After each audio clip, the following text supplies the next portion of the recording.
de vous retrouver pour cette grande session d'information. Bienvenue sur Gabon 24. Au sommet de cette session, au Gabon, l'actualité reste dominée par la volonté des chefs d'État de la communauté économique des États de l'Afrique centrale de lutter efficacement contre l'insécurité. Réunis ce mercredi à Libreville, ils ont envisagé des solutions.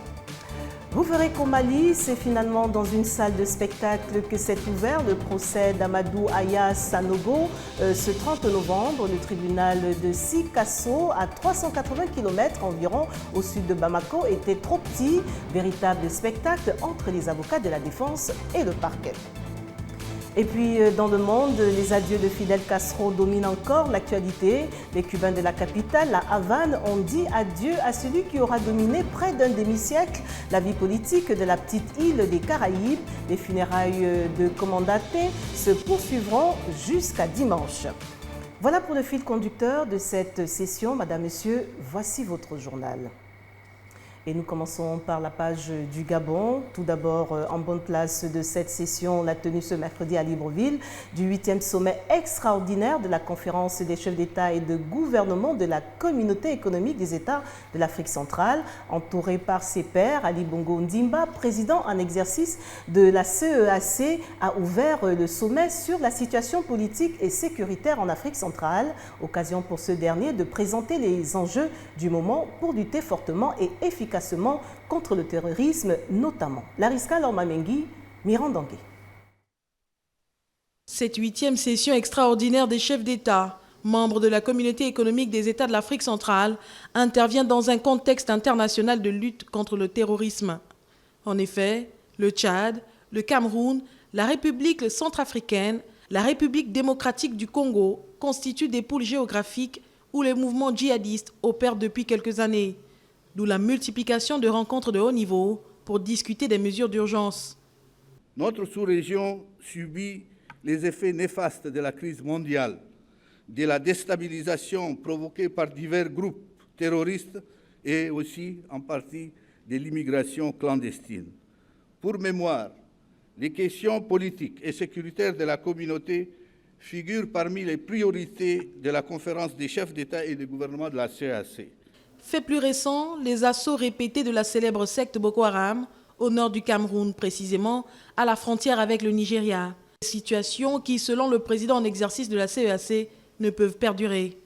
Face à ces maux, qui non seulement occasionnent d'énormes problèmes humanitaires, mais hypothèquent également la stabilité de nos États, ainsi que nos efforts de développement, la présidence en exercice de notre communauté, que le Gabon a l'honneur d'assurer, ne pouvait évidemment pas rester indifférente. Les attentes sont énormes vis-à-vis de cette énième rencontre des chefs d'État pour débattre de la politique sécuritaire des pays de l'Afrique centrale. Après plusieurs heures d'échanges pendant cette conférence des chefs d'État et de gouvernement membres de la CEAC, des mesures d'urgence ont été livrées dans le communiqué final. En témoigne ce compte-rendu de Lariska Lormamengi et Mirandangé. Appuyer l'initiative de l'Union africaine en étroite collaboration avec la CEAC, les Nations unies et les partenaires bilatéraux et multilatéraux de la Centrafrique pour aboutir à un accord de paix avec les groupes armés, la mise en pratique urgente des mesures visant à sécuriser efficacement les pays frappés par le terrorisme, autant de dispositions contenues dans le rapport final qui devra permettre aux pays membres de la communauté économique des États de l'Afrique centrale de renforcer leur politique sécuritaire. Consolidation de la paix. La conférence a examiné la situation des pays de la sous-région concernés par cette problématique. République centrafricaine.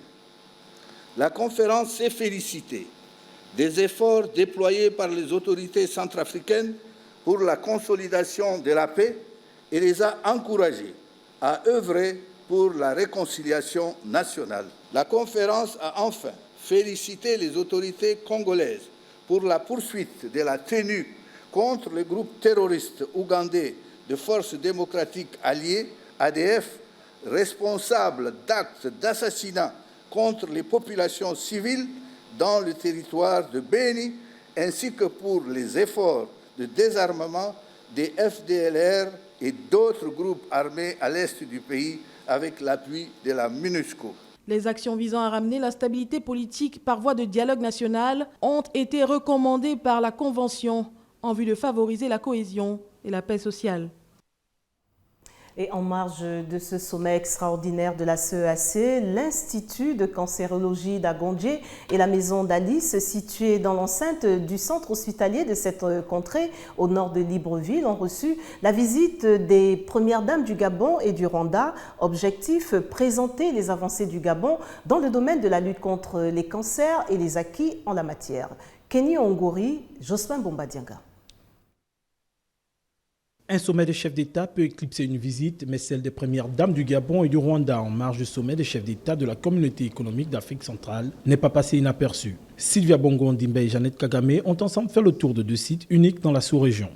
D'abord, le centre hospitalier d'Angondjé au nord de Libreville dans la commune d'Akanda, ce centre qui abrite l'Institut de cancérologie, qui est l'unique institution par excellence de la sous-région en la matière et qui traite des problèmes de cancer. Un outil de pointe qui favorise la recherche et le traitement de ces maladies sur le plan local. Ce centre offre des soins de qualité aux malades du cancer, facilite leur accès aux soins et promeut le développement de toutes les disciplines médicales impliquées dans le diagnostic et le traitement des cancers afin de développer la recherche scientifique en la matière. Ensuite, la maison d'Alice, cet édifice baptisé du nom de la première patiente gabonaise guérie d'un cancer. Cette autre structure de pointe qui prend totalement en charge les personnes affectées du cancer reste une innovation dans la sous-région. Cette visite est une forme de plaidoyer de la première dame du Gabon auprès des autres premières dames du continent pour la lutte contre les cancers du sein et du col de l'utérus qui font encore des ravages en Afrique. L'actualité au Gabon, c'est aussi le code de la communication. Lors de sa traditionnelle conférence de presse ce mardi à la maison Georges Rahuiri, siège de Gabon Télévision, le ministre d'État en charge de la communication, Alain-Claude Bilibizeux, a relevé les grandes lignes du nouveau code de la communication. Le reportage de Larding Mamba. Le ministre d'État en charge de l'économie numérique, de la communication, porte-parole du gouvernement, Alain-Claude Bilibizeux, s'est entretenu avec la presse dans le cadre de sa traditionnelle conférence de presse hebdomadaire. Au cours de ce conclave, plusieurs sujets ont meublé les échanges entre le membre du gouvernement et les journalistes, notamment le nouveau code de la communication. Un nouveau texte régissant la communication en République gabonaise a été adopté, promulgué et publié au journal officiel. Je voudrais rappeler que ce texte est à certains égards conforme à l'ancien code de la communication. À d'autres égards, il intègre la nouvelle donne en s'inspirant de ce qui se fait au niveau international. Alain-Claude Bilibizeux a également fait état de l'article 15 qui fixe les modalités en matière de création des médias au Gabon. Il a été constaté que très souvent, ces organes de presse sont créés par des hommes politiques, par des hauts fonctionnaires, par des membres du gouvernement selon le cas, par des députés, des sénateurs, et donc le régime d'incompatibilité est réaffirmé. Il en est de même pour les personnes qui jugent d'indemnité d'immunité de juridiction, ou alors des personnes qui résident hors du Gabon. Voilà, donc quelqu'un qui réside hors du Gabon ne peut pas être directeur de publication d'un organe. L'article 180 du dit code stipule quant à lui que l'éditeur, l'imprimeur, le producteur, le distributeur ou le diffuseur sont tous responsables des délits en matière de communication au même titre que le journaliste qui a rédigé l'article. Santé dans la suite. Tout d'abord, la communauté internationale célèbre chaque 1er décembre la journée mondiale de lutte contre le VIH-Sida. En prélude de cette journée, notre rédaction s'est intéressée aux avancées, sinon les statistiques récentes du pays dans la riposte contre cette pandémie. Le point avec Sybille Mengue, Katia Sandon. Le 1er décembre est la journée dédiée à la lutte contre le VIH-Sida à travers le monde. Au Gabon, entre 2004 et 2014, le taux de nouvelles infections à VIH a baissé de plus de 64% et les décès liés au sida ont chuté de 50%. Des avancées notables dans la riposte au sida dont font montre les autorités compétentes du pays pour qui le combat continue. Nous félicitons notre hiérarchie parce qu'il y a beaucoup d'avancées dans le suivi de ces personnes. Les formes combinées sont de plus en plus présentes dans notre pays. Et puis, dans la prise en charge, nous avons des examens comme le génotypage et la charge virale qui nous permettent à nous, cliniciens, de savoir si nous avançons sur le traitement de la personne. Grâce à ces examens de charge virale et de génotypage, nous pouvons améliorer la prise en charge de la personne vivant avec le VIH. Les différents centres de prise en charge de personnes vivant avec le VIH-Sida sont perpétuellement à pied d'œuvre, notamment dans le suivi psychologique des malades. Lorsque une personne est infectée, la personne ne sait pas ce que c'est vivre avec le VIH. La personne peut faire une déprime ou la personne peut faire une dépression. Et là, on va aider cette personne à sortir de cette déprime ou à sortir de cette dépression. Selon le directeur exécutif de l'ONU-SIDA, Michel Sidibé, le Gabon est sur la bonne voie pour mettre fin à cette pandémie d'ici 2030. Pour cette édition 2016, campagne de sensibilisation et dépistage gratuits sont au programme. Et justement, le dépistage reste donc un geste important pour évaluer le travail de sensibilisation et de prévention du VIH. La directrice de la prévention du sida du Gabon, invitée de la matinale de Gabon 24 ce mercredi, parle d'intensifier la sensibilisation en fonction des tranches d'âge. Le compte rendu de Linda Gaël Maganga. L'affluence dans les centres de dépistage du VIH-Sida montre que les citoyens au Gabon gardent à l'esprit l'importance de connaître son statut sérologique afin d'aider à la prévention et à réduire le taux de nouvelles infections. Bon, depuis 2014, ONU-SIDA a lancé une initiative qui s'appelle « Les villes s'engagent » où on vise les grandes villes du monde entier pour faire reculer l'épidémie dans ces grandes villes. Donc les grandes villes comme Libreville peuvent mener des actions ponctuelles, ciblées, pour pouvoir reculer les nouvelles infections. La lutte contre le sida, avec en perspective zéro contamination, zéro sida se poursuit. Le pays ne baisse pas d'ardeur car la menace est toujours présente et fait des victimes. On cible les différentes périodes de l'enfance à le 3e âge. Oui. Parce que chaque génération, on peut dire, a besoin d'une action ciblée. Quand on mise nos efforts sur les jeunes, on a des résultats plus probants que lorsqu'on se focalise sur des adultes de 40 ans. Mais on voit qu'au niveau des nouvelles infections, il y a un pic de contamination chez les hommes de plus de 50 ans. La journée mondiale du sida sera célébrée le 1er décembre de cette année sous le thème « Levons la main pour la prévention du VIH ».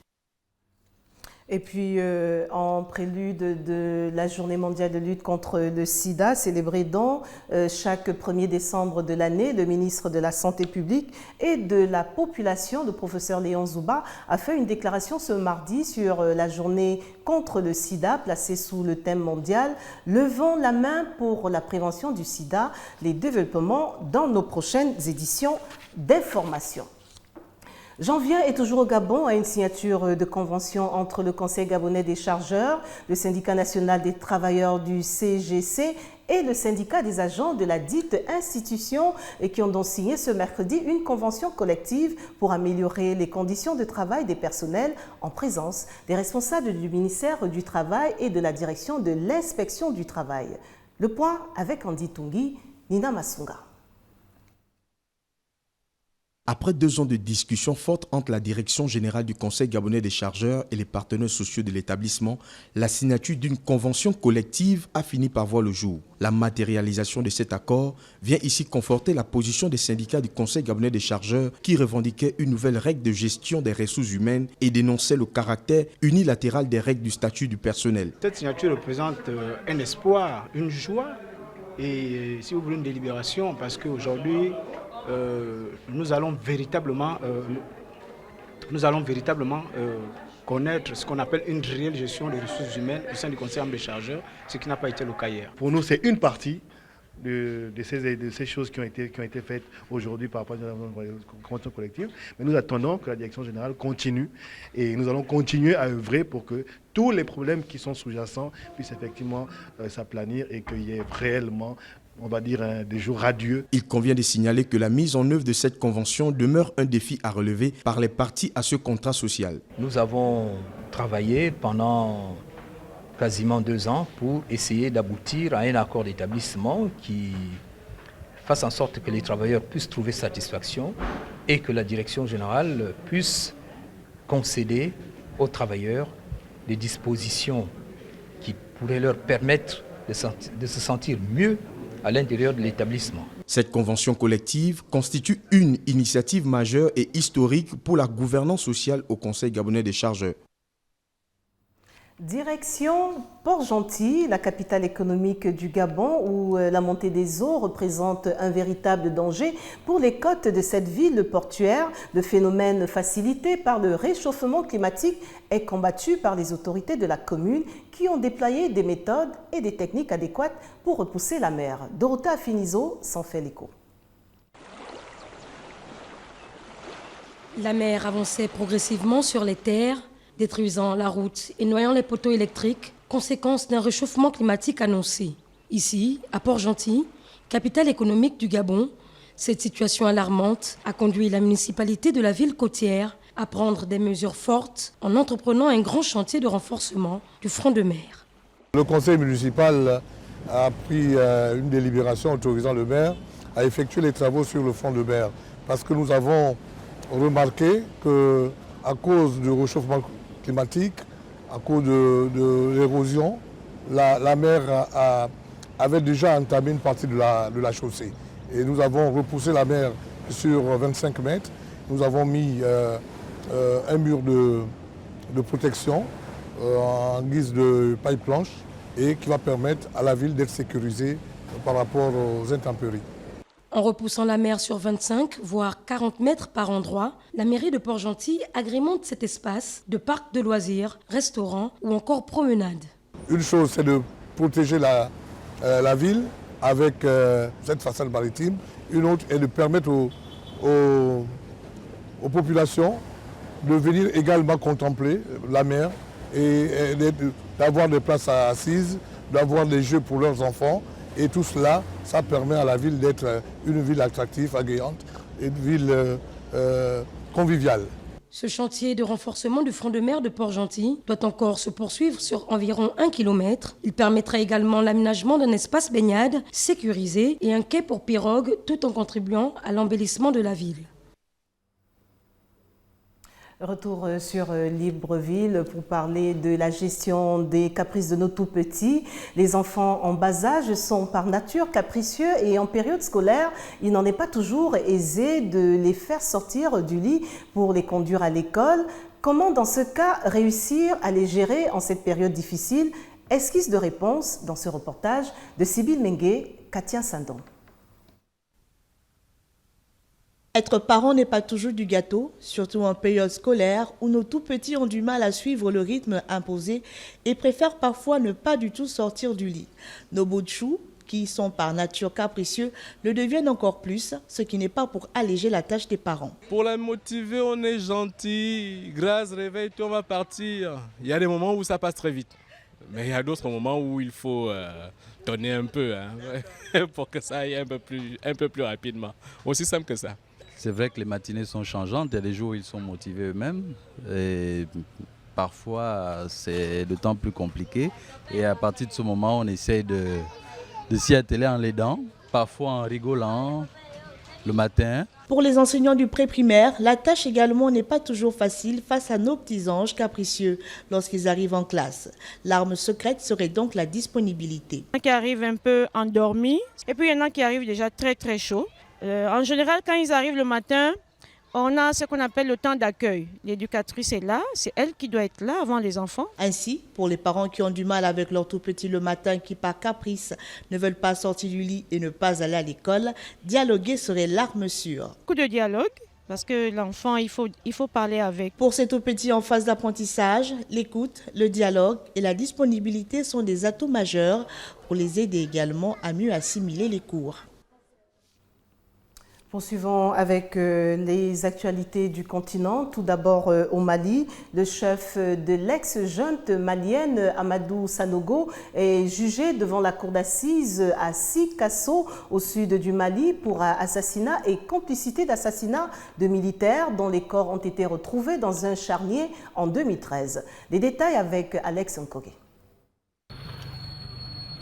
L'ex-chef de la junte malienne, Amadou Aya Sanogo, est jugé devant la cour d'assises à partir de ce mercredi à Sikasso, dans le sud du Mali, pour assassinat et complicité d'assassinat des militaires dont les corps ont été retrouvés dans 2 charniers en 2013. Les faits remontent en 2012, où les militaires ont contraint l'ex-président Amadou Toumani Touré à quitter le pouvoir. Ce mouvement militaire est conduit par le capitaine Amadou Aya Sanogo, qui suspend aussitôt les institutions de la République et crée le Comité national de redressement et de restauration de l'État, CNRDR. Du 30 avril au 1er avril 2012, le régiment des parachutistes, à son tour, tente un coup de force contre le CNRDR, composé en majorité de bérets verts. C'est à la suite de violents affrontements qui s'en sont suivis que 21 bérets verts ont été retrouvés dans 2 charniers situés à Diago.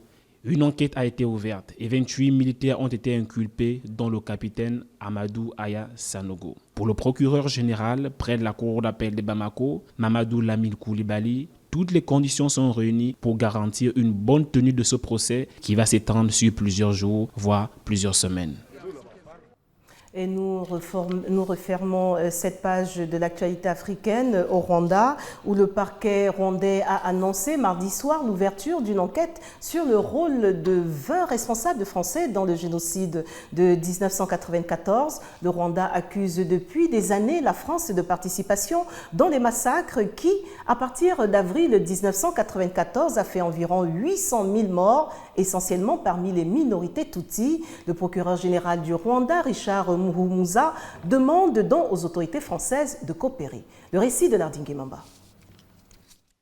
Il y a 2 ans et demi, à la veille du 20e anniversaire des commémorations du génocide, le président rwandais Paul Kagame accusait la France d'avoir participé au massacre des populations. Mardi 29 novembre 2016, le procureur général du pays a annoncé l'ouverture d'une enquête sur le rôle des 20 responsables français dans le génocide de 1994, qui a fait officiellement 800 000 morts en 100 jours. Une décision qui pourrait à nouveau tendre les relations diplomatiques avec Paris. So what we asked is a formal request. Donc ce que nous demandons est une requête formelle qui nous permettrait d'avoir accès à ces personnes, pour leur parler, les écouter si nécessaire, décider si nous devons les poursuivre ou pas. C'est un soulagement parce que jusque-là, on se demandait pourquoi il y a la France, il y a la responsabilité française qui est dedans, qui est dans le génocide contre les Tutsis, mais jusque-là, on ne voit rien. Paris a maintes fois répondu que le déploiement de ces soldats a fait cesser les assassinats et a permis de sauver des milliers de vies humaines. Les responsables français insistent aussi sur le fait que la responsabilité de ne pas avoir empêché le génocide doit être partagée par l'ensemble de la communauté internationale. Elle accuse le régime du président rwandais Paul Kagame de soulever cette question pour détourner l'attention à propos du non-respect des droits de l'homme au Rwanda. Pas en reste dans cette grande session des actualités hors du continent. Et pour commencer, direction Haïti, où les partisans du candidat de la dernière présidentielle, Maryse Narcisse, ont marché ce mardi dans les rues de la capitale haïtienne Port-au-Prince pour protester contre l'élection de Jovenel Moïse au poste de président d'Haïti, déclaré vainqueur dès le premier tour lundi avec plus de 50% des voix. Les détails avec Svetlana Gladys Maganga. Les résultats annoncés ce lundi sont déjà contestés par les principaux opposants du candidat du parti haïtien Tête Calais. Jude Célestin, deuxième avec 19,52% des votes, Moïse Jean-Charles et Maryse Narcisse du parti Femmes Lila Valas ont mardi déclaré ne pas reconnaître la victoire de Jovenel Moïse. Dans les quartiers les plus pauvres de la capitale, acquis au parti Lavalas, les incidents ont opposé mardi la police aux sympathisants de Maryse Narcisse qui ont dénoncé un coup d'État électoral. De nombreuses grenades lacrymogènes ont été lancées par des forces de l'ordre pour disperser les centaines de personnes et les manifestants ont répondu par des jets de pierre. Jovenel Moïse, annoncé victorieux de la présidentielle en Haïti dès le premier tour, veut sortir la population de la pauvreté et de la fatalité de l'exil en relançant l'agriculture du pays, qui se remet difficilement du passage récent de l'ouragan Matthew. Son programme repose sur l'idée de relancer par l'agriculture l'économie haïtienne gangrénée par une forte inflation et une dépréciation galopante de la monnaie nationale. Crédité de plus de 55% des suffrages, Jovenel Moïse ne jouit cependant pas aujourd'hui d'une large popularité dans le pays. Et puis, je vous l'annonçais à l'entame, des milliers de Cubains ont rendu un dernier hommage posthume à Fidel Castro ce mardi, avant que ses cendres ne quittent la Havane pour traverser l'île jusqu'à Santiago de Cuba. En témoigne ce compte-rendu de Lida Gaël Maganga. Les Cubains rendent hommage à Fidel Castro décédé à 90 ans. Pour cette figure de la révolution cubaine, chacun se montre affligé. C'est comme être triste, sans avoir envie de pleurer. Ce n'est pas une tristesse où l'on verse des larmes, c'est une tristesse profonde, une douleur qui vous traverse. Des fleurs, des portraits et autres marques en signe d'hommage et d'attachement aux disparus. Certains ont vêtu le noir et même l'uniforme militaire pour la circonstance. Je suis triste, submergé d'émotions. C'est comme perdre un membre de sa propre famille. Les cendres de Fidel Castro quittent la Havane pour traverser l'île jusqu'à Santiago de Cuba. Et puis une note de sport pour finir, et c'est au Gabon. Le nouveau coach des Panthères du Gabon, José Antonio Camacho, attendu au pied du mur. L'avis des spécialistes gabonais en la matière montre un homme au palmarès modeste, mais tout de même connu. Mais si le joueur aux multiples trophées n'a pas encore séduit en qualité d'entraîneur. Kenny Ongori, Jospin Bombadianga. Même si le passé de l'homme est connu, José Antonio Camacho n'a pas encore conquis les cœurs des experts du football au Gabon. Arrive à la tête de la sélection des Panthères il y a seulement quelques jours pour un contrat de 4 ans. Seul le souvenir du joueur saute dans les esprits de la majorité. C'est d'abord un joueur, un ancien footballeur. Il a joué au Real de Madrid, ça, tout le monde le sait ou presque. Je sais qu'il a fait partie de la grande équipe de Real des années 80, qu'il a remporté des championnats espagnols, mais également européens. Même si son palmarès au sein des clubs européens, notamment le Real de Madrid, ne font pas de doute, ses qualités d'entraîneur sont attendues, mais celles-ci ne plaident pas forcément en sa faveur. Il s'agit pour lui maintenant de bâtir sa crédibilité. En matière de crédibilité, il n'en a pas beaucoup, parce que ces dernières informations nous révèle quand même, il a été limogé du club espagnol de Osasuna, a été limogé relevé de ses fonctions de l'équipe nationale de Chine pour insuffisance de résultats. J'ai essayé de regarder un peu son parcours, il n'a pas eu à gagner grand-chose, du moins des trophées officiels. Pour sa première expérience sur le continent, principalement terre gabonaise, les attentes sont nombreuses et les chantiers énormes. On attend de la crédibilité, on attend de la personnalité, on attend de l'autorité, on attend surtout le flair. Qu'il ait cette capacité de pouvoir faire en sorte que les Panthères de Gabon ne soient pas une simple juxtaposition de talent, mais une addition de talent. Le nouveau sélectionneur des Panthères du Gabon parviendra-t-il à faire taire les rumeurs et à démontrer son efficacité et celle de ses joueurs lors de la CAN 2017 à la maison? Son premier challenge s'annonce difficile, mais pas insurmontable. Le rappel des titres avant de refermer cette session. Au Gabon, l'actualité reste dominée par la volonté des chefs d'État de la communauté économique des États de l'Afrique centrale de lutter efficacement contre l'insécurité. Réunis ce mercredi à Libreville, ils ont envisagé des solutions. Vous l'avez vu, au Mali, c'est finalement dans une salle de spectacle que s'est ouvert le procès d'Amadou Aya Sanogo. Ce 30 novembre, le tribunal de Sikasso, à 380 km environ au sud de Bamako, était trop petit. Véritable spectacle entre les avocats de la défense et le parquet. Et puis à l'instant dans le monde, les adieux à Fidel Castro dominent encore l'actualité. Les Cubains de la capitale, la Havane, ont dit adieu à celui qui aura dominé près d'un demi-siècle la vie politique de la petite île des Caraïbes. Les funérailles du commandante se poursuivront jusqu'à dimanche. Voilà, Madame, Monsieur, tout ce qui a retenu notre attention pour cette grande session d'information. Au nom de toute l'équipe, merci de nous rester fidèles. L'information continue sur Gabon 24, mais en attendant, n'oubliez surtout pas que quoi qu'il arrive entre-temps, gardez le sourire. Au revoir.